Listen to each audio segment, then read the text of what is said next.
काफी पाखंडी है तेरा साहब। जीत सिंह अप्रसन्न भाव से बोला। जब तू इतना भरोसे का है तो उधर ग्रांट रोड पर तेरे को सैर करने क्यों भेजा? तो सब सुन लेता तो कौन सी आफत आ जाती। उसने दांत फिर निकाले। अब काम पर कर अपना, जीत सिंह डपट कर बोला। पहले ये देख, चकोर बोला। उसने अखबार में से निकाली एक कतरन जीत सिंह की तरफ बढ़ाई। ये क्या है? देख। जीत सिंह ने कतरन लेकर उस पर निगाह डाली तो उस पर एक तस्वीर छपी पाई जिसमें माइक्रोफोन पर भाषण देते एक व्यक्ति का छाती से ऊपर का हिस्सा छपा था। कौन है ये? मुझे क्यों दिखा रहा है? वही है, इसीलिए दिखा रहा हूँ। George Davis. हाँ, तू बोला ना किसी को तेरे को इसको पहचानने का कोई जरिया मांगता था। ये है जरिया, थोड़ा अच्छी तरह से याद कर और तस्वीर फाड़ के फेंक। जीत सिंह ने वैसा ही किया। फिर उसने एक काले कपड़े में लिपटी गन उसे थमाई। अब चल, तुझे कब्र दिखा के आऊं। ये काम एक दिन पहले करने का था, अब सूझा क्या? जीत सिंह खामोश रहा। तो बोला काहे को नहीं साहब को? चल। पैदल चलते दोनों फ्यूनरल पार्लर पर पहुंचे। जीत सिंह के पूर्व निर्देशानुसार परदेसी उधर पहले ही पहुंचा हुआ था। उसने टैक्सी सड़क से पार पार्लर से थोड़ा परे खड़ी की हुई थी और उसका हुड उठा दिया हुआ था ताकि कोई पैसेंजर उसे कहीं चलने को ना बोलने लगता। जीत सिंह और चकोर फ्यूनरल पार्लर के कंपाउंड में दाखिल हुए। कंपाउंड में कुछ कारें और 2 पहिया वाहन खड़े थे। भीतरी हॉल का दरवाजा शीशे का था जिसमें से हॉल में मौजूद कुछ लोग दिखाई दे रहे थे। सबकी दरवाजे की तरफ पीठ थी और वहां मुकम्मल खामोशी थी। जरूर कोई मुर्दा लाया गया था। चकोर ने इमारत के पहलू में इशारा किया जहां पिछवाड़े को जाती एक चौड़ी राहदारी थी। वो उधर बढ़े। राहदारी के बाएं बाजू में एक कमर तक उगी और करीने से तराशी झाड़ियों की बाड़ थी जिसके बीच में जाकर पार जाने का रास्ता था जिस पर गोल घूमने वाली चरखी लगी हुई थी। दोनों आगे पीछे चलते चरखी में से गुजरे और आगे विशाल कब्रिस्तान में कदम रखा। कब्रिस्तान में जगह जगह सरू के, सफेदे के और देवदार के पेड़ उगे हुए थे और जमीन घास से अटी हुई थी। घास में पत्थरों से जड़ी कई राहदारियां बनी हुई थी। इधर, चकोर बोला। जीत सिंह ने सहमति में सिर हिलाया। तभी सूरज की रोशनी मद्धम पड़ने लगी। जीत सिंह ने आसमान की तरफ सिर उठाया तो सलेटी रंग के बादल उड़ते पाए। कहीं बारिश ना आ जाए, चकोर बोला। तो क्या होगा? अरे भिड़ू, अंधेरा जल्दी हो गया तो तेरे को प्रॉब्लम होगी। तो तेरे को क्या? हाँ, मेरे को क्या? दोनों खामोशी से पथरीली राहदारी पर चलने लगे। काफी दूर चले आने पर चकोर एक जगह ठिठका। उसने आगे एक कब्र की तरफ इशारा किया जिसके सिरहाने लाल रंग का पत्थर खड़ेला है। वही है। क्या हूँ? ठीक से देख ली क्या? पहचान ली ना? हाँ। तू किधर ठहरेगा? तेरे को क्या मतलब? ठीक है, जाता है। मैं तेरे को बाहर छोड़ के आता है। काहे? मैं रास्ता भटक जाएगा क्या? मैं रास्ता भटक जाएगा। तेरे साथ 2 बार गुजरने से रास्ता मेरे को ठीक से याद हो जाएगा। चल। पर अरे चल ना, क्यों हुज्जत करता है इतनी सी बात पर? ठीक है। दोनों उसी रास्ते से वापस सड़क पर लौटे। फूट अब यहाँ से, जीत सिंह बोला। चकोर सड़क पर एक तरफ चल दिया। जीत सिंह उसे तब तक जाता देखता रहा जब तक वो निगाहों से ओझल नहीं हो गया। जीत सिंह ने घड़ी देखी तो पाया अभी 4:25 ही हुए थे। वो टैक्सी की तरफ बढ़ा। करीब पहुंचा तो परदेसी ने भवें उठाकर उसकी तरफ देखा। अभी टाइम है, जीत सिंह बोला। जवाब में परदेसी ने केवल सहमति में सिर हिलाया। जीत सिंह टैक्सी में जा बैठा। उसने एक सिगरेट सुलगा लिया और उसके कश लगाता वक्त काटने लगा। 4:45 बजे तक पार्लर का कंपाउंड वाहनों से खाली हो गया। शव के साथ जो लोग वहां पहुंचे थे वो उसे ठिकाने लगाकर वहां से चले गए थे। जीत सिंह ने कार में ही अपने कपड़े बिना उतारे उन पर पादरी की पोशाक पहनी, हाथों में महीन रबड़ के सर्जिकल ग्लव पहने और गन को काले कपड़े में से निकालकर पोशाक में छुपाया। दस्ताने हाथों से एकदम चिपके हुए थे और चमड़ी की ही रंगत के थे, इसलिए फासले से नहीं दिखाई देते थे। वो टैक्सी में से निकला तो टब से पानी की एक बूंद उसकी नाक पर पड़ी। उसने पादरी की वर्दी का हुड अपने सिर के ऊपर ओढ़ लिया और फ्यूनरल पार्लर की तरफ कदम बढ़ाया। आधे रास्ते में ही बूंदाबांदी होने लगी। हल्की बारिश से उसे कोई ऐतराज नहीं था। यूं रास्ते की हलचल घट सकती थी। वो सुनसान तक हो सकता था। वो पार्लर के कंपाउंड में दाखिल हुआ तो वहां उसे देखने वाला कोई नहीं था। निशब्द चलता वो अपनी राह लगा। बूंदाबांदी में ही उसने कब्रिस्तान में कदम रखा और तब तक 2 बार तय कर ली हुई राहदारी पर आगे बढ़ा। उसने कब्र तक पहुंचने की जानबूझकर कोशिश नहीं की। वो परे ही ठिठक गया। एक पेड़ की ओट में खड़े होकर उसने घड़ी पर निगाह डाली। 5 बजने में 5 मिनट। अभी इंतजार। आंधी हो या तूफान, वो पूरे 5 बजे कब्र पर पहुंचता था और 8-10 मिनट वहां ठहरता था। 5 मिनट से कम तो हरगिज नहीं। वो अपने स्थान पर ठिठका खड़ा रहा। पूरे 5 बजे उसने आगे कदम बढ़ाया। कब्र जब 10 गज दूर रह गई तो वो ठिठका। कब्र पर उसी क्षण फूल चढ़ाकर एक आदमी पीछे हटा था और अब दोनों हाथ बांधे, सिर झुकाए, प्रार्थना की मुद्रा में कब्र के सामने खड़ा था। उसने रिवॉल्वर वाला हाथ सीधा किया और निशाना साधा। माफ करना बाप, वो होंठों में बुदबुदाया। मेरी तुम्हारे से कोई अदावत नहीं, पर मजबूरी है। मैं तेरे को नहीं मारेगा तो कोई मेरे को मारेगा, गाइलों को मारेगा। 2 जान के बदले में 1 जान का सौदा है बाप, माफ करना। वो आदमी कब्र के सामने बुत बना खड़ा था और उसे बारिश की कोई परवाह नहीं जान पड़ती थी। जीत सिंह ने बाल बाल करके ट्रिगर खींचना शुरू किया। एकाएक वो शख्स जीत सिंह की दिशा में घूमा। जीत सिंह ने ट्रिगर पूरा खींचा। गन में से गोली निकली। एक हल्की सी पिट की आवाज हुई और गोली जाकर उसके माथे में लगी। उसके मुंह से कराह भी नहीं निकली। उसके घुटने मुड़े और वो मुंह के बल जमीन पर गिरा। तेरे को 2 गोली चलाने का है ताकि पूरी गारंटी हो कि भिड़ू मर गया। उसने दूसरी गोली नहीं चलाई। वो मर चुका था, इस बात में उसको कोई शक नहीं था। भैंसे का भेजा फाड़ देने में समर्थ उस खतरनाक गन की गोली खाकर भला कैसे कोई बच सकता था। वो वापस घूमा तो एकाएक उसे अपने दिल की धड़कन रुकती महसूस हुई। सामने एक पादरी खड़ा था, असली पादरी, उम्र दराज असली पादरी, जो फटी फटी आंखों से उसकी तरफ देख रहा था। उस घड़ी कोड़ में खाज की तरह बादल फट गए थे और डूबते सूरज की आखिरी किरणें वातावरण को आलोकित करने लगी थी। जीत सिंह का गन वाला हाथ उठा। उसने गन पादरी की तरफ तानी और ट्रिगर पर उंगली रखी। पादरी ने आंखें बंद कर ली और होठों में बुदबुदाया, ए परम पिता परमात्मा, मैं तेरी शरण में आता हूँ। सन्नाटे में वो शब्द जीत सिंह को साफ सुनाई दिए। उन्होंने उसकी चेतना को बुरी तरह से झकझोरा। उसका गन वाला हाथ झुक गया। गोली ना चलती पाकर पादरी ने आंखें खोली और सामने निगाह दौड़ाई तो उसे गन अपनी ओर तनी नहीं दिखाई दी। आसमानी बाप पापियों को माफ करता है, वो धीमे सुसंयत स्वर में बोला, क्योंकि वो नहीं जानते वो क्या करते हैं। फिर वो घूमा और जीत सिंह से विपरीत दिशा में चल दिया।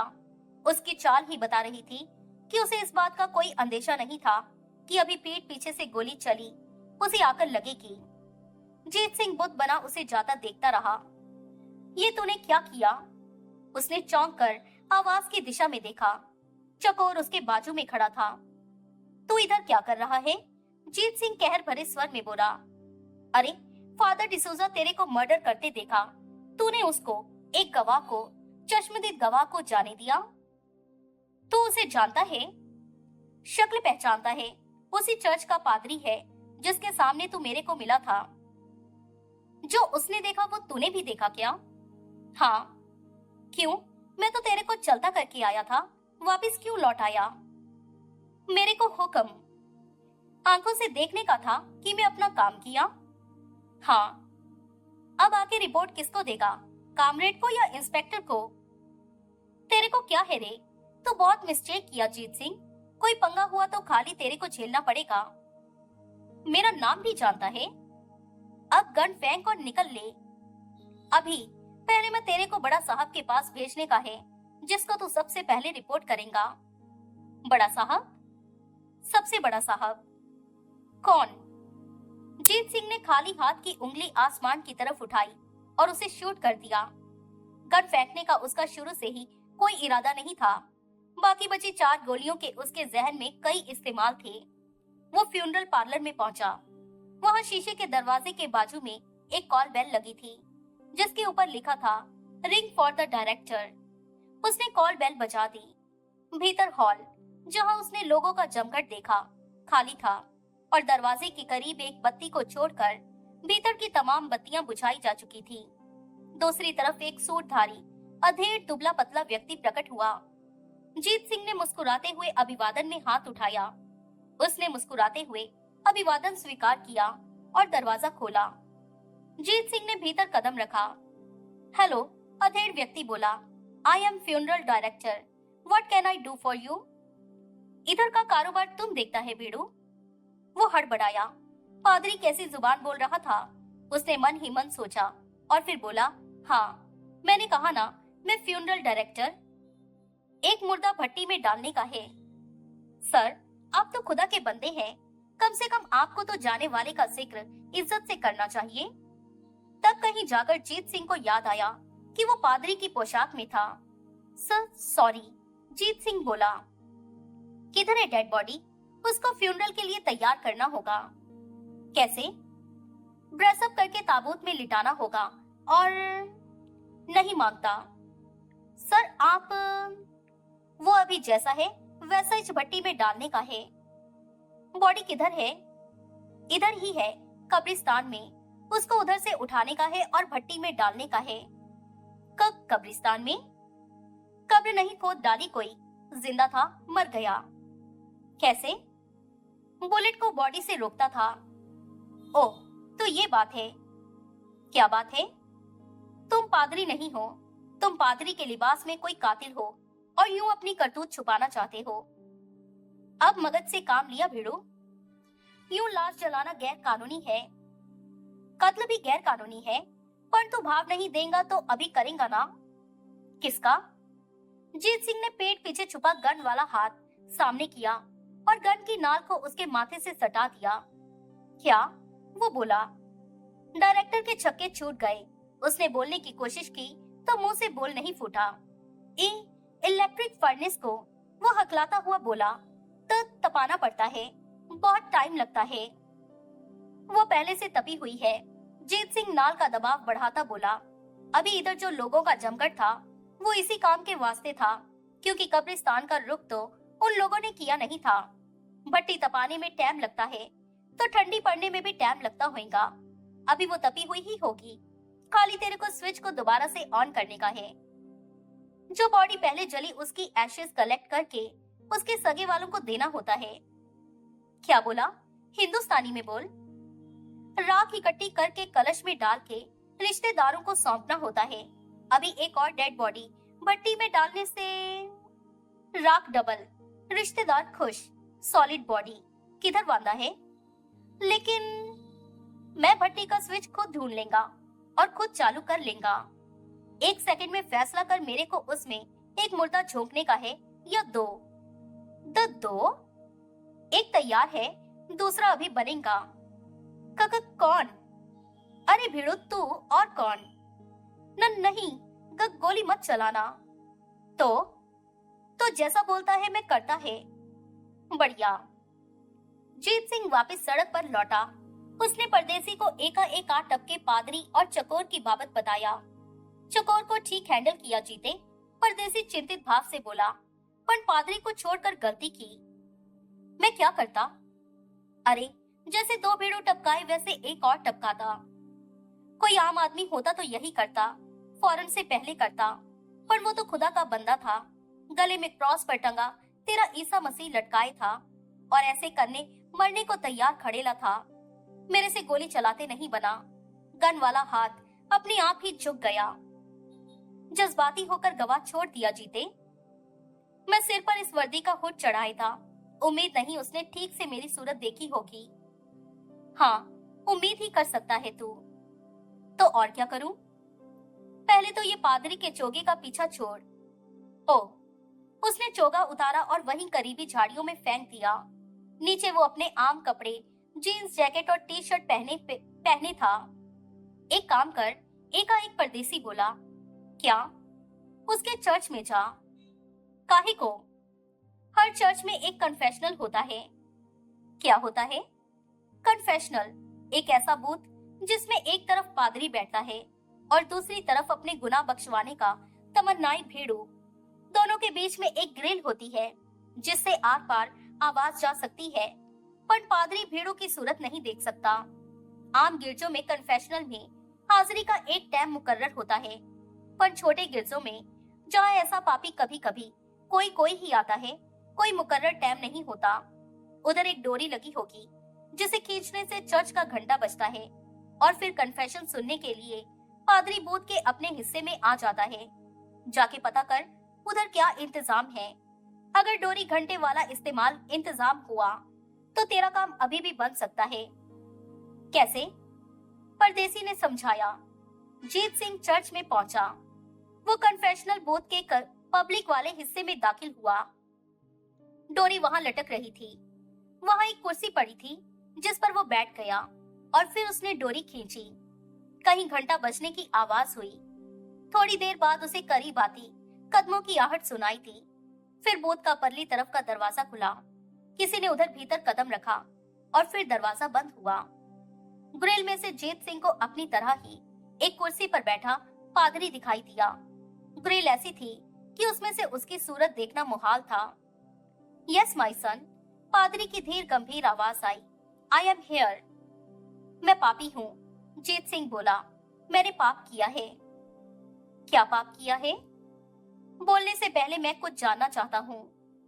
क्या? क्या यहाँ उन्हीं लोगों की सुनी जाती है जो ईसाई हो? जरूरी नहीं, लेकिन जिस धर्म के द्वारे कोई आता है उसमें उसकी आस्था होना जरूरी होता है। तुम्हारी आस्था है ना? धर्म संगति की राह होता है, इसलिए मेरी हर धर्म में आस्था है। ईश्वर एक है, उसके रूप अनेक है। एक रूप वो है जिसकी मैं इस घड़ी शरण में हूँ। क्या शरणागत को शरण मिलेगी? मिलेगी, मिल चुकी है। आगे बढ़ो। आगे बढ़ने से पहले अभी मेरा एक और सवाल है। वो भी बोलो। क्या ये सच है कि यहाँ आकर मेरे जैसा पापी, अधर्मी जो कन्फेस करता है उसे सीक्रेट रखा जाता है? उस घड़ी जीत सिंह को जो कुछ भी बोल रहा था सब उसको परदेसी ने रटाकर भेजा था। हाँ, यहाँ जो कुछ मैं कहूँगा उसे आप आगे किसी के सामने नहीं दोहराएंगे? नहीं, हरगिज नहीं। कन्फेशन को सीक्रेट रखने के लिए मैं वचनबद्ध हूँ। यहाँ मैं जो कुछ सुनता हूँ आसमानी बाप का दूत अपने वचन से नहीं फिर सकता। अब बोलो, तुमने क्या पाप किया है? मैंने खून किया है। क्या? खून? खून किया है मैंने। You mean murder? हाँ। कब? कहाँ? आज शाम 5 बजे कब्रिस्तान में। तुम वो शख्स हो जो? हाँ फादर, मैं वही शख्स हूँ जिसे आपने अपनी आंखों से खून करते देखा था।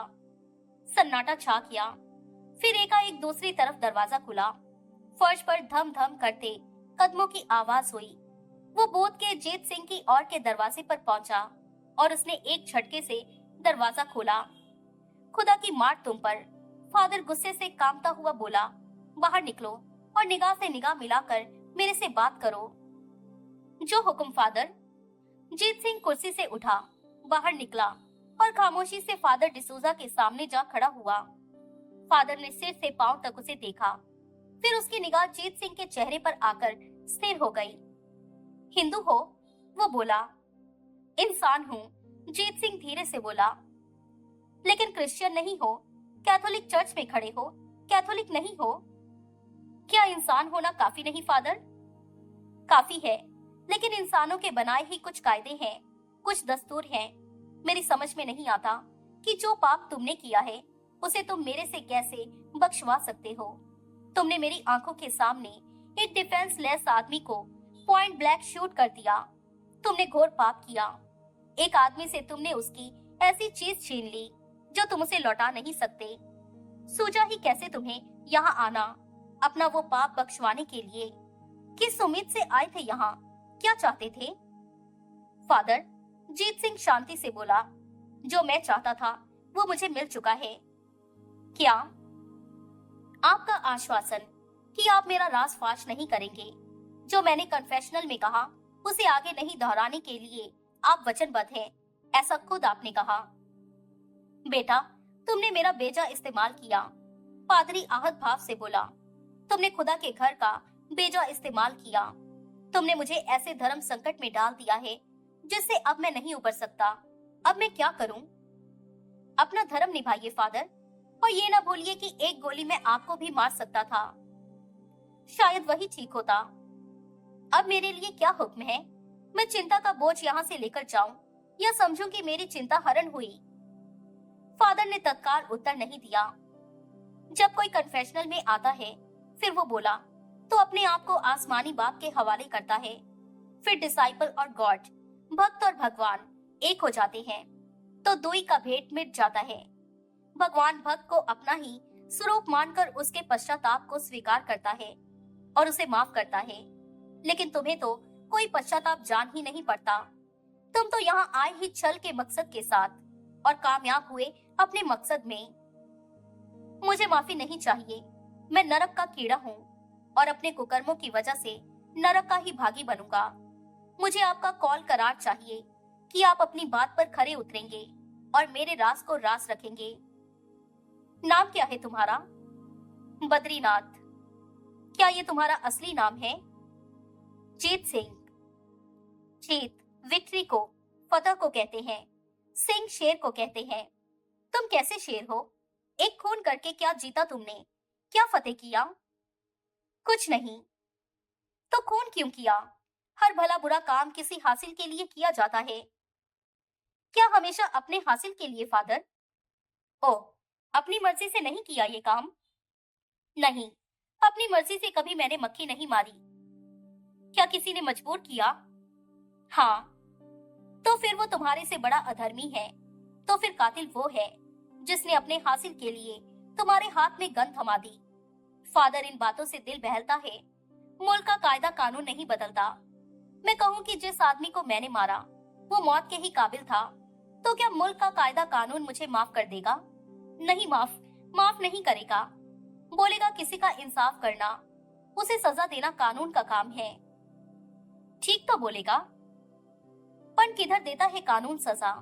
कानून और मुजरिम के बीच दीवार बनकर पैसा खड़ा हो जाता है, नेता खड़ा हो जाता है, बड़ा वकील खड़ा हो जाता है। सजा सिर्फ गरीब को होती है, जिसके पास ना पैसा है, ना नेता है, ना वकील है। अदालत में गुनहगार साबित हो जाने पर जिस गुनाह की गरीब को 6 महीने की सजा मिलनी होती है, उसके बिना सजा मिले ही वो 6 साल जेल में काटता है, क्योंकि उसे कोई जमानती नहीं मिला। कायदे कानून गरीब का गला खोलते हैं और अमीर रुतबे रसूख वालों की हिफाजत करते हैं। वैसे ही जैसे तेज हवा दिए को बुझा देती है, पर आग को और भड़का देती है। माय सन, मुल्क की बड़ी से बड़ी अदालत से बड़ी एक अदालत और होती है, और उसके इंसाफ में खोट नहीं होती, धांधली नहीं होती। पर उस अदालत का इंसाफ होता दिखाई किसे देता है फादर? कत्ल करने के लिए मुझे जिस शख्स ने मजबूर किया, क्या उस पर आसमानी बाप की अदालत ने बिजली गिरा दी? उसके पैरों के नीचे से जमीन धसका दी? उसका कलेजा उखड़ के हाथ में आ गया क्या? कुछ नहीं हुआ उसे। अभी जाके देखिए, किसी बाई की गोद में लेके बैठा होगा, तंदूरी चिकन खा रहा होगा और बाटली मार रहा होगा। गरीब आदमी को ये झूठी तसल्ली है कि इंसाफ होगा। इंसाफ के किए नहीं होता तो भगवान के किए होगा। वो यही सोचता मर जाता है कि अब इंसाफ होगा, अब इंसाफ होगा। किधर है इंसाफ? नहीं है। है तो गरीब के लिए नहीं है, क्योंकि करप्शन ने ये नारा ही गलत कर दिया है कि भगवान एक है। नहीं है भगवान एक। अमीरों का भगवान जुदा है और गरीबों का भगवान गरीबों जैसा ही दीनहीन और लाचार है। वो ना उसे रोटी दे सकता है, न रोजी दे सकता है, और न जुल्म से बचा सकता है। जैसे 2 तरह के भगवान हैं, वैसे 2 तरह के कायदे कानून लागू हैं इस मुल्क में, एक अमीरों के लिए, एक गरीबों के लिए। बोलते हैं खुदा ने जन्नत बनाई, जहन्नुम बनाया। किस लिए? ताकि जो भला है वो जन्नत में जाए और जो बुरा है वो जहन्नुम में जाए। पर ये बात नहीं है। उसने जन्नत इसलिए बनाई ताकि अमीरों को ऊपर पहुंचकर कोई प्रॉब्लम ना हो जाए। वो खुदा को ये कहकर शर्मिंदा ना करने लगे कि उससे बढ़िया जन्नत तो वो थी जो उन्होंने खुद बना ली थी। गरीब का क्या है, वो तो पहले से जहन्नुम में है। वो एक जहन्नुम से ट्रांसफर होगा और दूसरे जहन्नुम में पहुंच जाएगा। बहुत कड़वाहट है तुम्हारे मन में माय सन। बहुत शिकायतें हैं तुम्हें आसमानी बाप से। जो फरेब करता है उससे शिकायत होती ही है। फरेब? आप खुदा के करीबी हैं, चर्च में भाषण करते हैं, लोगों को बोलते हैं कि खुदा ने सब इंसान बराबर बनाए हैं।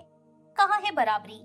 कोई जन्म से अंधा है, काना है, भेंगा है, पोलियो का मारा है, किसी के भेजा नहीं, किसी के दिल नहीं, किसी के फेफड़े नहीं, और कोई जन्म से राजा है, कामदेव का अवतार है, शक्ति का प्रतीक है, कुबेर का वारिस है। कोई गटर का कॉकरोच है, कोई राजहंस है, किसी को सूखा टुकड़ा नसीब नहीं, कोई सोने का निवाला खाता है, कोई ठंड में फुटपाथ पर अकड़ जाता है, कोई ऑस्ट्रेलिया जाता है, कोई लू से मर जाता है, कोई स्विट्जरलैंड जाता है। कहाँ है बराबरी? आप और चर्च में झाड़ू लगाने वाला जमादार बराबर है क्या? मैं मजलूम और मजबूरन हूँ। कत्ल करने वाला और वो हाकिम जिसने मेरे हाथ में गन थमाई बराबर है क्या? जिस माँ की बच्ची उसके पेट में मर गई और जो माँ कहती है घर में लक्ष्मी पैदा हुई वो बराबर है क्या? धारावी के झोंपड़पट्टे में 1000 गरीब डेंगू से मर गए। मालाबार हिल पर एक अमीर को एक मच्छर ने काट खाया तो उसने नौकर की मार मार के चमड़ी उधेड़ दी क्योंकि वो उसके बेडरूम में फ्लेट छिड़कना भूल गया। ये बराबरी है क्या? कहीं बराबरी नहीं, कहीं इंसाफ नहीं। हर तरफ जुल्म की आंधी चलती है जो गरीब को तिनके की तरह उड़ाकर ले जाती है और समृद्ध को छू कर गुजर जाती है।